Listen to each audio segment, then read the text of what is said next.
उसमें से आधा भी याद नहीं रहता, उड़ जाता है। पेपर से पहले नहाते ही नहीं है कि नहा लिए तो कहीं भूल उतर ना जाए, मेमोरी साफ हो जाए। आज नहीं नहाऊंगा, आज पेपर है, टफ वाला है, कहीं मैं नहाऊं पूरा धुल जाए। Please please.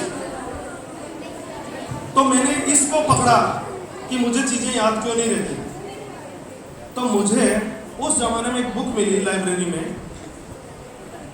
अच्छा, लाइब्रेरी में बुक तभी मिलेगी जब आप पढ़ोगे उसमें जाके, वो चल के नहीं आएगी, इसलिए आपको पढ़ना पड़ेगा। एक्स्ट्रा बुक्स भी पढ़नी चाहिए, सिर्फ कोर्स की किताबों के अलावा भी आपको बुक्स पढ़नी चाहिए।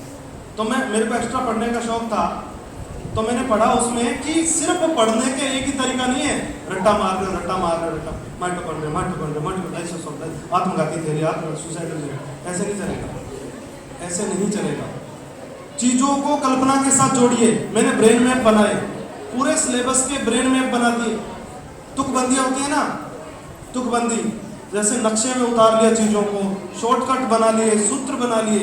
आपके टीचर्स आपको सिखाते होंगे, फॉर्मूलाज कहते हैं जिसको, तो वो फॉर्मूलाज आपको बनाने चाहिए ताकि आप एक्स्ट्रा चीजों को गेन कर सकें। तीसरी चीज मैं आपको बताऊंगा, आपको ऊर्जा कहां से मिलती है।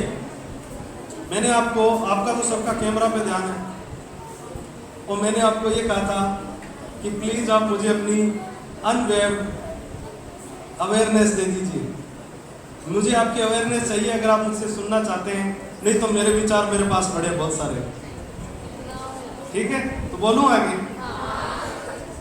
सोशल मीडिया और ओवर थिंकिंग, ज्यादा सोचना, ये दो ऐसी चीज है जहां ज्यादातर हमारी एनर्जी चली जाती है।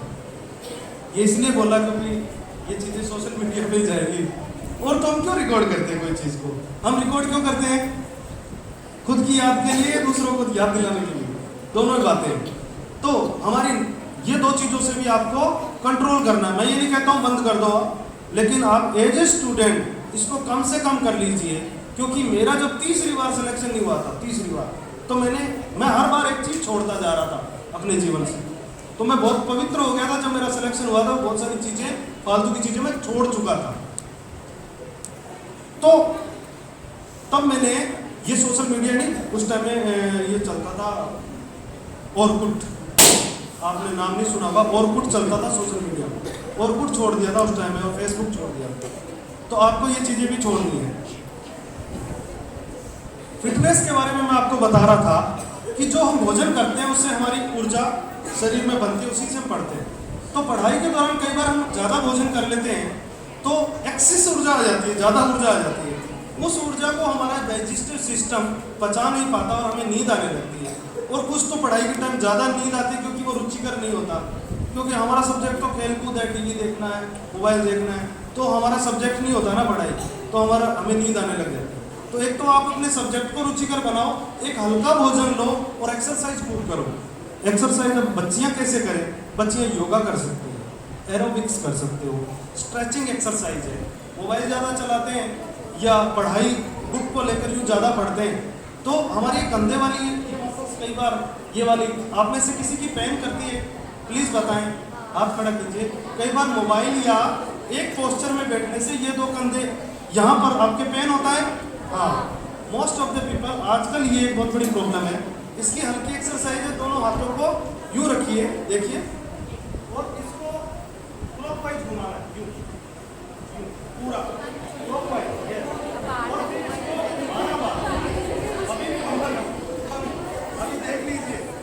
अभी देख लीजिए, अभी मैं आपको न्यूटन का दूसरा नियम क्रिया प्रतिक्रिया बताऊं और एक मुक्का मार के जाऊं तो आपने मतलब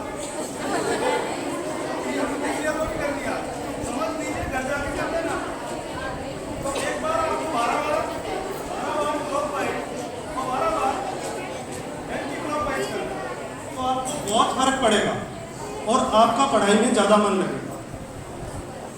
इसके साथ आप गणेश मुद्रा कर सकते हैं, यूँ पकड़कर उठक बैठक लगानी है 12, उससे पूरी बॉडी एक बार आपकी स्ट्रेच हो जाएगी। तो सिटिंग के टाइम जो आपके इस एरिया में जो ब्लड इकट्ठा हो जाता है उसका रोटेशन बन जाएगा।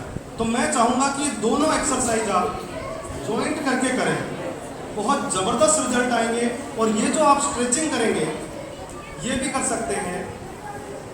ये देखिए, ये इस एरिया के लिए लिखते टाइम ज़्यादा थक जाते हैं। ये एग्जाम हॉल में भी करते हो आप लोग, करते हो ना? ये तो कर ही लेते हो, कोई नहीं रोकता, इसके मार्क्स नहीं कटते। तो fitness is very important because आपके जितना शरीर तेज चलेगा आपका दिमाग भी उतना तेज चलेगा। ये मैं नहीं कह रहा हूँ, ये आचार्य कौटिल्य कह के गए थे, चाणक्य कह के गए थे, और उन्होंने चंद्रगुप्त मौर्य में ये आदत डलवाई थी कि तुम फिजिकली स्ट्रॉन्ग बनो। जब तुम फिजिकली स्ट्रॉन्ग बन जाओगे तो तुम मेंटली स्ट्रॉन्ग भी बन जाओगे। चौथी चीज मैं बताता हूँ कि आपको हैबिट फॉर्मेशन करनी पड़ेगी। मैं आज तक स्ट्रगल कर रहा हूँ कि मेरे अंदर बहुत अच्छी अच्छी आदतें बन जाए। मैं उसको लिखता हूँ डेली कि ये एक टास्क मुझे रोज करने हैं, तो कुछ तो मेरी आदत बन गई। मैंने 12 आदतें 2022 में बनाई थी, जैसे 2 डायरी के पन्ने लिखना, 3 घंटे मोबाइल को लॉक करके रख देना, इतना गिलास पानी पीना, और इतने वॉक करनी है कदम। और मैं एज ए मतलब वीडियो, और क्या करूँगा, पढ़ाई तो अब बची नहीं, अब क्या करेंगे।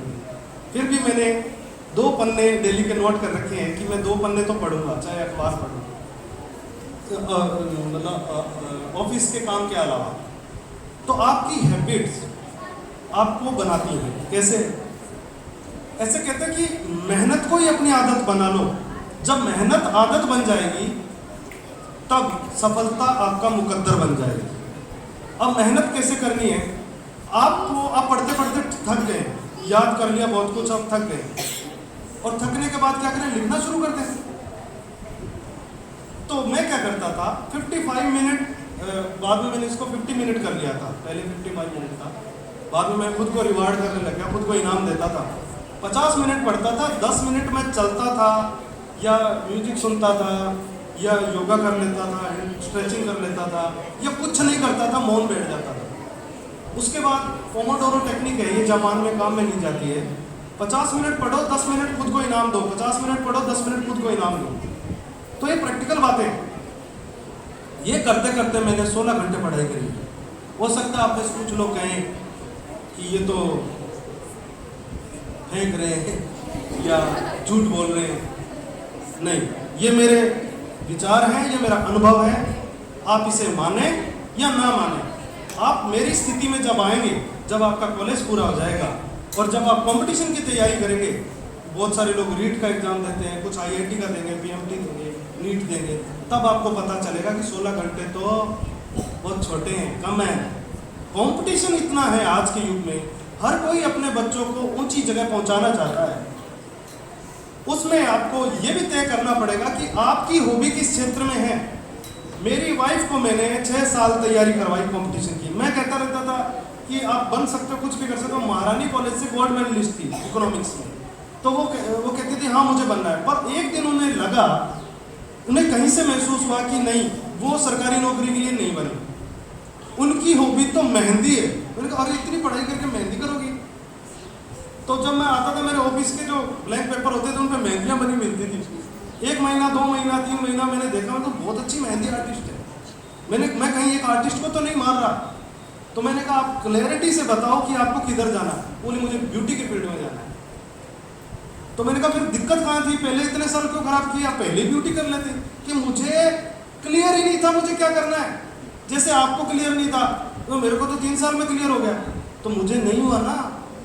हर व्यक्ति की अपनी जर्नी है, आपकी यात्रा अलग है, मेरी यात्रा अलग है। तो उनको क्लियर हो गया कि मुझे ये बनना है। तो बच्चों ये क्लियर कर लो कि आपको क्या बनना है। नहीं इसमें समय खराब किया ना तो 5 साल 10 साल खराब हो जाएंगे। कुछ लोग